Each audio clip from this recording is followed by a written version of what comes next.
Hello বন্ধুরা, দেখো আজকে একটা ভিডিও নিয়ে আইছি আমি। তো এখানে কী বানাই, আর এখানে দেখো আমি খারকুল সিদ্ধ বয়ে দিছি। খারকুল সিদ্ধ বয়ে দিকে আমি মশলা টশলা সব কিছু রেডি করে লিছি। আর এদিকে দেখো আমি খারকুল সিদ্ধ বয়ে আমি লাগিয়েছি ফোনে গল্প করা। এদিকে সব খারকুল কিন্তু জ্বলি গেছে একটু একটু করে। তো আমার এরকমই হয়, আমি যদি রান্না বসাইয়া যদি কোনো কাজ করাত লাগি তো আমার এই নমুনারই হয়।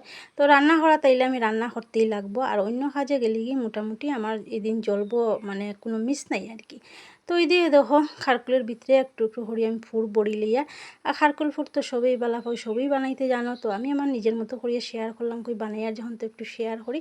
আর এই দিয়ে ধো এই কড়াইটা কিন্তু বাজা বড়া করতে খুব বেশি আর কি সুবিধা, নিচে লাগে না আর খুব বেশি মজা লাগে আর কি। তো সবসময় এই কড়াইতেই আমি ভাজাভুজি বানাই। তো কীরকম হয়েছে খারকুল ফুরটা একটু কমেন্টে জানার। আমি জানি সবই বালা হয় ওইটা, আর আমিও বালা পাই, কিন্তু বানাইতে খুব বেশি কষ্ট হয়।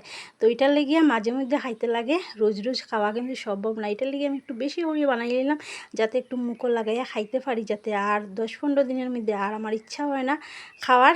তো দেখো একটা একটা করে সব খারকুল ফুড কিন্তু আমি বানাই লিছি, আর অনেকটা কিন্তু বানাইছি। আর খারকুল ফুডটা কীরকম হয়েছে অবশ্যই কমেন্টে জানাইও। সব ভালো থাকা, সুস্থ থাকো, টাটা বাই বাই।